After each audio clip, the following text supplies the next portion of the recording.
Yeah, you head coach Chris Wilkerson, the team coming off a victory at Western Illinois this past weekend. They are back in action. They're going to host Tennessee State on Saturday afternoon. So, coach, some thoughts about your team, and then we'll go into some questions. Yeah, thanks, Kyle. It was great to get a win, and I was really proud of the way the effort that the guys played with Saturday, and certainly the preparation that they put in during the week.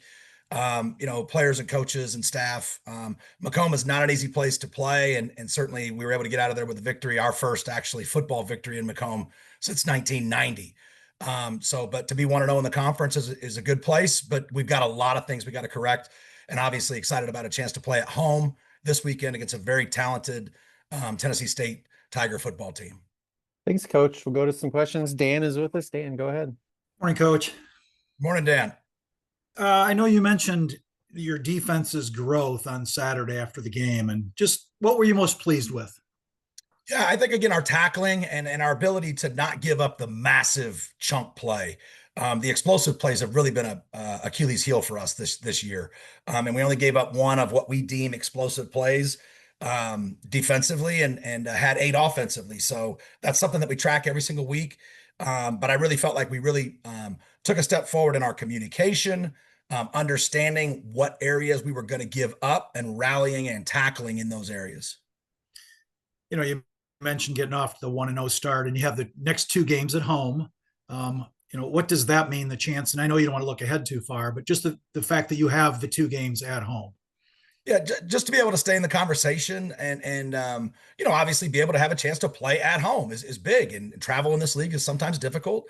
I know this is the first time that Tennessee State's been on the road the entire year. And Charleston's not an easy place sometimes to get to or play either. So, we're excited about just the opportunity to stay in our routine, continue to try to improve and put our best foot forward. It's all about the preparation. Again, every one of these conference games is going to be decided by a handful of plays, and you never know.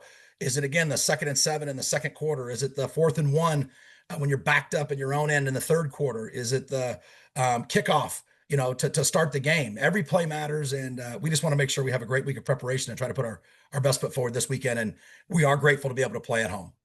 Hey, you led right into my next question. 2nd and 7, second quarter. CJ Nelson comes up with a pretty darn good catch, and then ends up leading to the Fleming touchdown run. Just not only just talk about that catch, but CJ is a guy who's stuck around in the program. What have you seen with his development? Yeah, he's continued to improve. He came here from the University of Houston and had an atrocious, horrific injury there with his lower leg, and was a special dynamic player, and has continued to work and work and work really hard at everything that he does. And he's kind of paid his dues, and then he obviously had a breakout game the week before against the Redbirds. And, I'm sure he was even a little bit frustrated Saturday. Wideouts like to catch the football.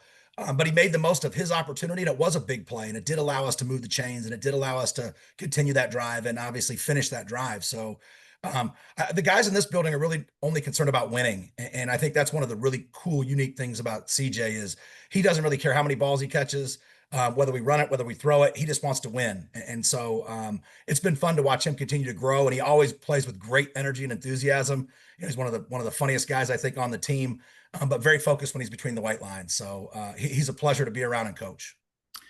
I know you kind of already answered this Saturday with Barry, but continue to see both quarterbacks going forward. Yeah, I believe we will. Again, Connor did some good things. He made one mistake, a ball he wished he could have had back. He gave us a chance on some 50-50 balls. They were contested situations, so the completion percentage obviously wasn't great. But, with the way the situations were in the game, and trying to run the football at certain times, certainly Cole brings an additional element to that. Not that we don't trust him, obviously, to throw the football as well, but you did not see them both at the same time, and that's still something that I believe we will see occasionally. So, hey, we're a work in progress, but both of them are, again, continuing to compete. Both were extremely excited about just being able to win. Certainly either one of them would love to be QB1, but they've handled it great. They've been very supportive of each other. And I'm certainly excited about watching them continue to grow and what we can do to put them in the best situation possible. I got one more for you. Blaney Dowling put out on social media that he had surgery. If you could just elaborate on that a little bit. Blaney, yes. Yeah. So Blaney Dowling had an elbow problem, and decided that it was going to be best to go ahead and have the surgery to try to correct the issue. And so he will be out the remainder of the season. Is that his throwing arm? It is his throwing arm. That's correct. Okay, thank you. Yep. That's it, Kyle. Coach, you to be happy with the rushing game and getting multiple people, 3 people over 59 yards. I know we've talked about that again, but and some big plays too. Yeah. Again, I think it starts up front, the offensive line trying to get a body on a body, and certainly the guys on the perimeter being bought in to go in there and block people, including the tight ends. But the backfield room is very well coached by Coach Treadwell. He does a really nice job with it. Certainly Kyle, our offensive coordinator, does a nice job trying to make sure we've got a chance, numbers or leverage wise, and then the talent in the room. We've talked a lot about CK this fall, and he's certainly our leading rusher. Jay Pearson is a guy that, again, given opportunities, shows that he's strong and explosive and twitchy. And obviously, Smoke had a breakout day. Only 9 carries, but still had 111 yards. Returns kicks for us as a threat to catch the ball out of the backfield. He's only a redshirt freshman. He continues to improve every single day. So a lot of talented guys that are very well coached, and it's probably, again, one of the deepest areas in our program. And we're going to need them all going forward, because you just never know. You always need a pair and a spare. Somebody's going to get a thigh bruise or a twisted ankle, or maybe get a shoulder dinged, and the next guy's got to step up. And they have also been very supportive of each other. There's been no selfishness.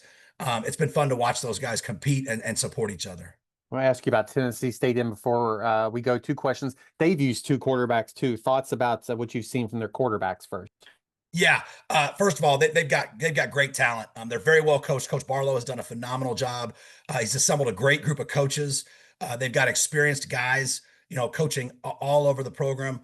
Offensively up front, they're long and physical, very well coached. The running back is the real deal. He's one of the best backs in the league, certainly leads the league in rushing. The quarterbacks, again, they're problematic. They can throw the football, they can extend plays with their feet, and then they're very long and athletic on the perimeter and explosive. So again, we will have our hands full every single snap with every single player that they put out there on offense. Again, very well coached, talented group. And then on defense, extremely well coached, very physical, big and twitchy up front.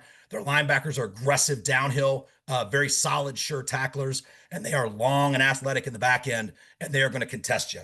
Again, they're going to get up in your face and play man-to-man, and they'll play off and play man-to-man, and they'll sprinkle some zone in there if they need to. But they're a very well coached football team. They've got an awful lot of talent. They've played a very difficult schedule, and again, we just got to make sure that we prepare ourselves the best that we can for Saturday. Well, Coach, appreciate your time as always. Best of luck this weekend. We'll talk to you next week.